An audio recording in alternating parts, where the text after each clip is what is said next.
Hello everyone and welcome back to another video on FNAF. So in today's video, I have a little bit of FNAF news, and then most of the video is going to be me explaining what the Five Nights at Freddy's Security Breach event is going to entail. I have the full schedule for the whole 40-minute event, so we're going to deep dive into that and see what we are getting in that event. And yeah, before we get into the video, if you only like FNAF content, I only post FNAF content, so if you want to subscribe, then do that.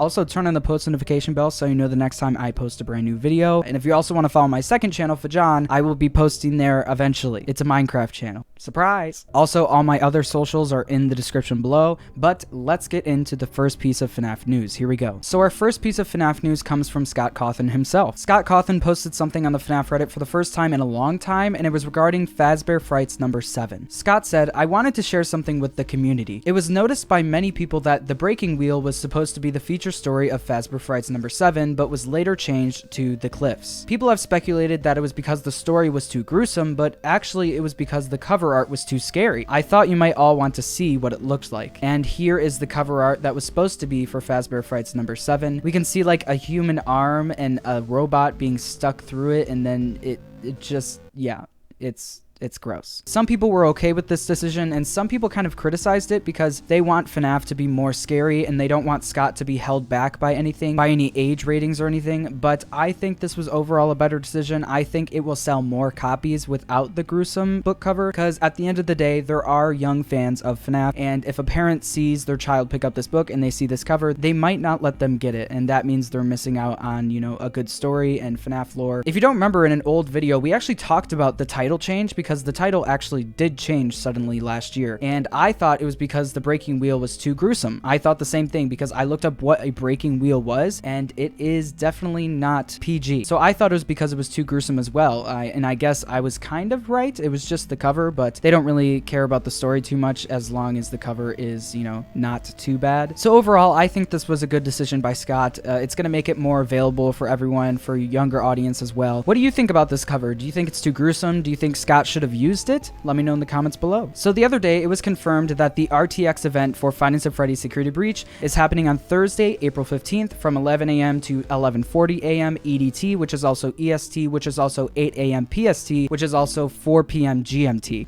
If you don't know what time zone you're in, make sure to Google to see when this is happening for you. But that might actually not matter, because I don't think you can watch this unless you register for the event, which I did. Registration is free, and I don't know if everyone is allowed to do it. So I don't know what's going to happen. I also don't know if this is just going to turn into the place where we can watch it, or there's going to be a link, or I literally have no idea. I guess we'll find out the day of. I'm going to try and make it to this event, but I'm sure we'll get a bunch of details on it after it's done, and I will make sure to share everything with you. But the most important thing that we got from this was the schedule. The whole schedule was posted along with the event about what is going to be asked, what's happening in the event, so let's go over it. So this is the official schedule. You can see GTC 2021 Developer Talk Five Nights at Freddy's Security Breach. Overview: this is a roundtable discussion on the development of FNAF Security Breach. This is a draft document, so this may not be in stone, but we're just going to take it at face value for now. It shows who is participating: Richard Cowgill from RTX, Andrew Dayton from Steel Wolves, and Kai Morrison from Steel Wolf. As I said before, the talk is scheduled for around 40 minutes, and that's actually a pretty decent amount of time.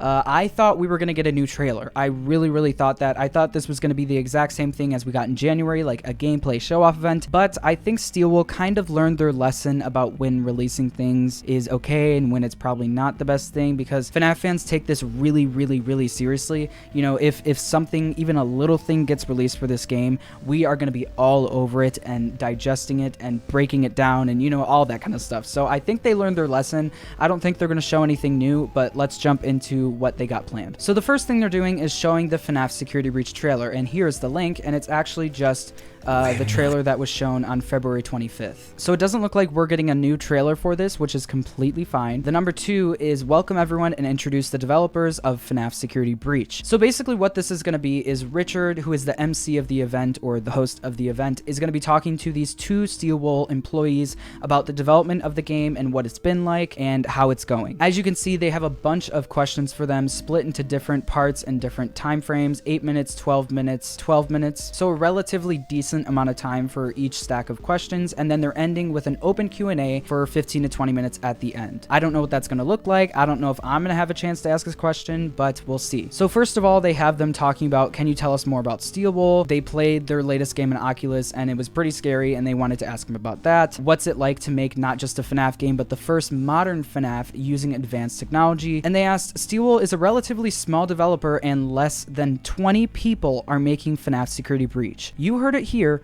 less than 20 people are making FNAF Security Breach. That is a really small number making this gigantic game. So we really should appreciate everything they do for us. This is crazy. Their games look amazing for only having less than 20 people. They asked, what do you think about where the industry is at today with team and project sizes? So I'm guessing they're going to be talking about the size of their team and if that has any struggles or any benefits. And then number 4 is discussing the technology. Ray tracing is being used, and this is one of the first games to use RTX GI. It may be the first to use these technologies on a PS5. So you heard it here, Five Nights at Freddy's Security Breach may be the first game to use RTX GI on the PS5, which is actually insane. Then they go into what the development has been like. Working with the PS5 and ray tracing is brand new, and you're at the forefront of it. So it looks like Steelwool is the first of its kind for using RTX ray tracing on the PS5, and they're going to ask him about it. Has anything worked differently than you expected? You're one of the first developers to make use of RTX GI in multiple platforms. What sort of challenges have you encountered? From a technical perspective, talk about the platform differences. What have you learned are the development differences making a game for both the PS5 and RTX PC? And number 5 is talking about the FNAF fanbase. They said this is a big game series made by a small developer, but it has millions of fans. What's that been like? You've worked in this series before. What are the challenges of meeting the expectations of such a large fan base? I imagine that can be challenging. These are actually really great questions, and I have the same exact questions. I mean, I wonder what they think about the expectations of this huge fan base. Does that add pressure? Are they confident in their game? Are they worried? I'm really curious. Then number 6 is wrap up an open-ended discussion. They said anything else you want to cover that we haven't talked about or anything brought up before that could use more elaboration. If nothing in particular is highlighted, I'll go back over some of the prior subjects and ask more questions on it. Thank the Steelwool developers by name and provide links to the latest on FNAF Security Breach. And then number 7 is the last 15 and 20 minutes is going to be an open Q&A, which is going to be really interesting. I don't know if there's going to be any YouTubers there. I'm going to see what's up. I don't know if I'll be able to get in. I did register, but we'll see. And then they just have some screenshots from the game that they're going to show off to the people who are unfamiliar with FNAF Security Breach. So if there's any developers out there or developers in training or anything, you can easily sign up for this event. I'll put the link in the description. But if you are just a casual fan of FNAF Security Breach and you are under the age of 18, I would recommend not applying, mostly because you can't be under 18 and apply for this. You have to be over 18 and you have to have some sort of reasoning for registering, but it's okay if you're under 18 and it's okay if you don't register, because I will tell you everything that happened if I'm allowed to. I will tell you all their answers and if we got anything new from it. But until then, make sure to subscribe and turn on that post notification bell so you know the next time I post that video. And that's all I have for you today. Thank you so much for watching, and I hope you guys have a great day. Bye.